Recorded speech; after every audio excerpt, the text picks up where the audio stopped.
तो अभी ये मैंने गाड़ी का जो हेड ब्लॉक निकाला है इंजन के लिए, मैंने अभी इसको खोला है। तो अभी मैंने इसका हाफ इंजन इसलिए खोला है क्योंकि मुझे देखना था इसका पिस्टन कितना ज़्यादा दिक्कत कर रहा है और क्या दिक्कत है इसके अंदर। लेकिन मुझे इसके लिए मेरे को पूरा इंजन इसका बाहर निकालना पड़ेगा। इसकी कनेक्टिंग रॉड पूरी तरह से जाम है, ये ना बहुत ज़्यादा बिल्कुल जाम है, और इसको ऑयल ना मिलने के कारण इसका इंजन सीज हुआ है।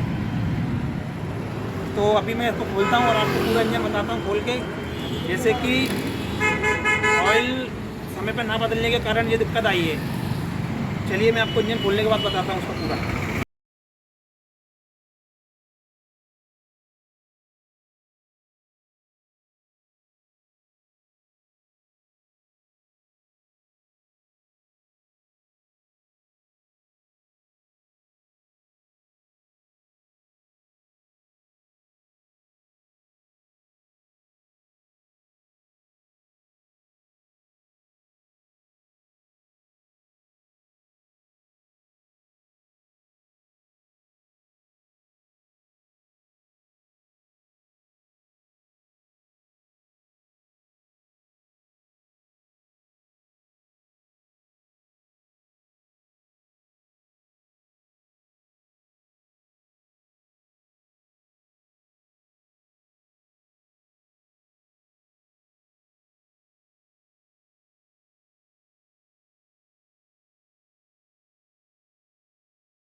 तो भाई अभी देखिए आप, इसमें जिसने भी पहले काम किया है, इसमें क्लिच फिल्टर चेंज करवाई है, नई क्लिच फिल्टर डली है हीरो की इसके अंदर।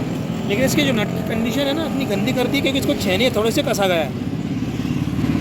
तो इससे अपन अगर छेने थोड़े से इसको कसते हैं तो उसका जो झर्क आती है वो बड़े वाले बैरिंग पे भी आती है, क्रेन के। तो बैरिंग की धड़धड़ाने की बहुत ज़्यादा प्रॉब्लम आ रही है। तो कभी अगर ये नट भी आप कसती हो तो इसको या तो आप पुलर से कसिए, एयर गन नहीं है तो एयर गन है तो एयर गन से कसिए। तो अभी मैं इसको खोलता हूँ, देखिए पुलर से ही खोलूँगा।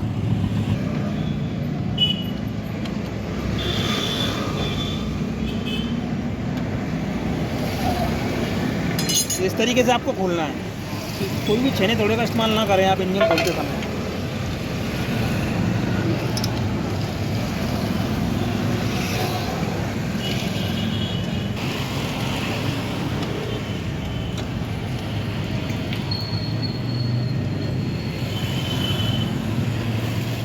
तो अभी भी दिखाता हूँ, उसको भी खोलूँगा, आपको ये भी बताऊँगा मैं ये नट किस चीज़ से कसा हुआ है। अभी देखो मैं आपको खोल के बताता हूँ।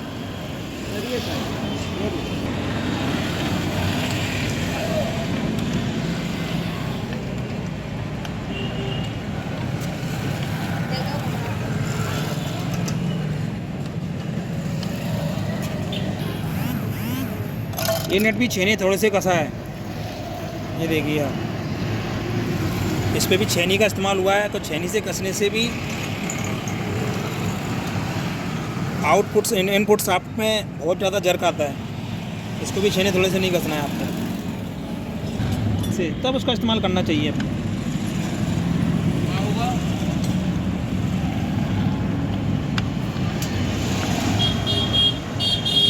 और बहुत आसानी से खुल जाता है नट, ऐसा नहीं है कुछ ज़्यादा जोर लगता है। कूलर लगा हुआ बहुत प्यार से नट खुल जाएगा।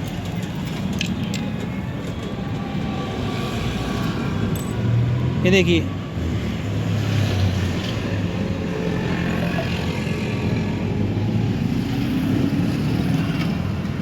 ये छेनी थोड़े के निशान है, इसलिए छेनी थोड़े से तो बिल्कुल ही ना कसें इन नटों को।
मैंने पूरा खोल दिया गाड़ी का। अभी जो गाड़ी मैंने अभी आपको बताई थी पेशन IS3, इसका इंजन मैंने पूरा खोल दिया है। खोल के आपके सामने रखा हुआ है बिल्कुल।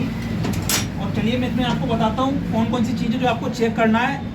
और इंजन रिपेयर करते समय, नया इंजन जब अपन रिपेयर करते हैं सामान नया डाल के, तो उसके अंदर कुछ ऐसी चीज़ें रहती हैं जो हर मैकेनिक नहीं देखता है। वो कहता है नहीं यार जो मालूम है वो कर देता है, उतना काम करके वो रिपेयर करके आपको दे देता है, लेकिन कुछ समय के बाद में वो आवाज़ें कुछ दोबारा से आना चालू हो जाती हैं। तो वो किस वजह से आती है, चलिए मैं आपको बताता हूँ। जैसे कि अपना जो चेम्बर होता है, इस चेम्बर का ये बेरिंग है, ये बेरिंग की पहले अपने को चेक करना है। जो भी इंजन बनाता है उसको ये बेरिंग की पहले चेक करना है। इसके अंदर पहले आ रही तो ये बेरिंग चेंज करना है। वैसे बहुत कम बार ख़राब होता है बेरिंग, अगर ख़राब हो जाता है तो उसको चेंज करना है, ठीक है ना। उसके बाद इसका जो दूसरा चेम्बर है, इसके भी जो बेरिंग लगे रहते हैं, तो ये भी आपको चेक करना है। इसके अंदर अगर दिक्कत है आप इसको भी चेंज कर सकते हैं। उसके बाद अपन आते हैं फॉर्क। ये फॉर्क जो पत्तियाँ हैं इनको बहुत कम लोग खोलते हैं और इनको चेक करते हैं, क्योंकि ये ख़राब दिखती नहीं है लेकिन ख़राब हो जाती हैं। पूछो कैसे ख़राब हो जाती हैं, क्योंकि नीचे से और ऊपर से यहाँ से कट जाती हैं दोनों साइड से। तो ये भी आपको चेक करना है। उसके बाद उसको बोलते हैं अपन गियर ड्रम। गियर ड्रम भी आप खोल करके इसका इससे लॉक निकालोगे दोनों, तो ये खोल के आप इसको चेक कर लोगे। ये आपका तीसरा आइटम हो गया। उसके बाद में एक मेन पॉइंट मैं आपको और बता देता हूँ, इसको न्यूटन पत्ती बोलते हैं। ज़्यादा महंगा आइटम नहीं, 10 रुपये का आइटम आता है, 10-20 रुपये का मार्केट में मिल जाता है, लेकिन इसको चेंज हर बार करना है आपको। जब भी आप इंजन बना रहे हो किसी भी गाड़ी का, हीरो होंडा की कुछ गाड़ियाँ ऐसी हैं इसमें न्यूटन पत्ती दी जाती है, और न्यूटन पत्ती सिर्फ अंदर से लगती है इसके अंदर, क्योंकि अगर ये टूट गई तो आपको इसके चक्कर में दोबारा पूरा इंजन खोलना पड़ेगा भाई। इतना ध्यान रखना आपको, अगर आप इंजन रिपेयर कर रहे हैं हीरो होंडा का या डीलक्स का, सिटी डीलक्स का, पेशन एक्स प्रो का, पेशन का, या कोई भी इंजन आप हीरो होंडा का रिपेयर कर रहे हो, तो आपको उसके अंदर न्यूटन पत्ती का बिल्कुल ध्यान रखना है। और ये पत्ती आपको लेकर के नया लगाना है, इसमें पुराना पत्ती मत लगाना, क्योंकि आपको सही दिखता है वो, लेकिन चलने के बाद टूट जाता है, क्योंकि कट जाता है, क्योंकि ये रेगुलर काम करता है, ठीक। उसके बाद मैं आता हूँ कैम शाफ्ट। कैम शाफ्ट का आपको चेक करना है दोनों बेरिंग। अगर कैम शाफ्ट सही है तो बेरिंग जरूर चेक कर ले, बेरिंग बदल दे। कैम शाफ्ट अगर सही दिख रही है तो आप कैम शाफ्ट के बेरिंग कटे तो कैम शाफ्ट के बेरिंग भी आप मार्केट में लेकर के चेंज कर सकते हो। आगे आपका ब्लॉक, वैसे तो ब्लॉक चेंज ही होना चाहिए ज़्यादातर। अगर आप नया काम कर रहे हो इंजन का तो ब्लॉक को आपको चेंज ही करना है, बोर नहीं करना है इसके अंदर, इसको पॉलिश नहीं करवाना। लेकिन कोई कस्टमर का बजट नहीं होता है कि नया ब्लॉक डलाने का, तो वो बोलते हैं भाई मेरा तो बोर कर दो, बोर करके आप रिपेयर करते। तो आप सिर्फ 25 नंबर इसके अंदर पिस्टन डाल करके आप इसको रिपेयर कर सकते हो। उसके अलावा 75, 50 या 100 नंबर डाल के आप करोगे तो एवरेज आपका बिल्कुल ख़राब हो जाएगा, एवरेज आप नहीं लेके आ पाओगे गाड़ी का। एवरेज सिर्फ 25 नंबर पिस्टन पे ही आएगा। ये रहा इसका पिस्टन, ठीक। उसके बाद हेड के जो बाल हैं, या आप जब भी जाते हो लेथ मशीन वाले के पास, खैरात वाले के पास, तो वहाँ जाके आप इसके केवल वाल चेंज करवा लेते हो। ऐसा नहीं है, अगर आपकी गाड़ी की गाइटें कटी हुई है हेड की, तो आप हेड की गाइटें भी चेंज कराना, क्योंकि वाल के साथ में हेड तो पहले चेंज होना, क्योंकि हेड के गाइड के साथ में ही वाल सही ढंग से काम करेंगे प्रॉपर तरीके से। क्योंकि जब ये चलता है ना तो गाइड भी कट जाती है, क्योंकि वाल गाइड के अंदर ही चलता है। तो आपको इसकी गाइडें भी चेंज करानी है, और दोनों सीटें तो वो लेद वाला आपको बता ही देगा भाई सीट में क्या प्रॉब्लम है, तो वो चेंज कर ही देगा। लेकिन आप उसको अपनी तरफ से मना मत करना कि नहीं ये काम मत करना। लेकिन लेद वाला भी अगर काम करता है तो अपनी जिम्मेदारी से करता है भाई।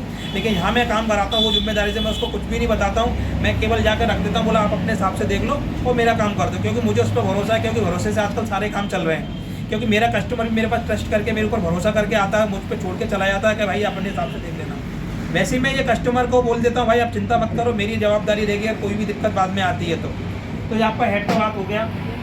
उसके बाद आता है आपका गियरों में अभी ऐसी कोई समस्या नहीं है, छत के सारे गियर काम कर रहे थे। लेकिन हीरो होंडा के अंदर एक मेन प्रॉब्लम जो आती है वो आती है थर्ड गियर की।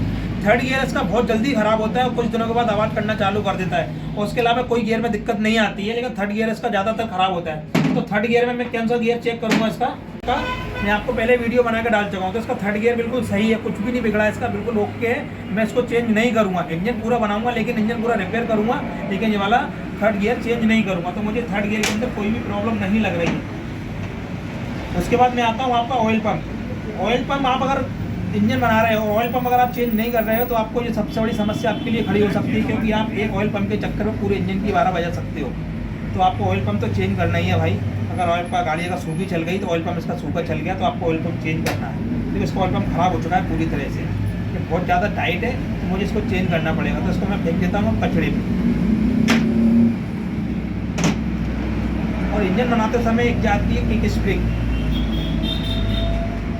किक स्प्रिंग भी आपको चेंज करना, वैसे तो ऊपर से ही चेंज हो जाती है जब अपन इंजन बना रहे हैं, रिपेयर कर रहे हैं, तो स्प्रिंग डालने में कोई ज़्यादा बड़ी बात नहीं। 15, 20, 50 रुपये का आइटम आता है, जो आप इसको भी चेंज कर सकते हो।